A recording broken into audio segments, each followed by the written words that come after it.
அழைத்தவுடன் ராஜராவணா ஏய் நான் யார் எப்படி வந்தவன் நான் யாருக்கு வந்தேன் நீங்க சொல்லுங்க தன்னோட பதிலா சொன்னதான் சரியா அங்க வரணும்ல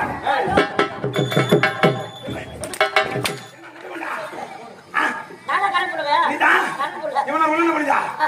வேற புடிங்கடா ஐயோ என்னப்பா பாயாம வர ஏய் ஓ எப்படி அகோர உரமா கட்டளையிடுறே காரணம் என்ன தெரியுமா அன்னை செல்லியம்மன் கருத்தில் இருந்த மந்திர பரம்பு எத்தனை நாட்களாக சந்திரசேகர ஜமீன்தார் இருந்தார். எதற்காகவே மலையாளம் சென்று மந்திரிகளை கட்டி செய்ததற்காக சென்றே மலையாளம் சென்றவுடன் அங்கே இருந்தால் மேல் மலையாளத்தில் பைரவன் கருத்திலே செல்லியம்மனாகப்பட்டவள் அடக்கமான மந்திரப்பரம் இருந்தது. எப்பொழுது கலந்து எடுத்தனோ எடுத்தது முதல் இன்று முதற்கொண்டு சந்திரசேகரனை முதல் வளர்த்து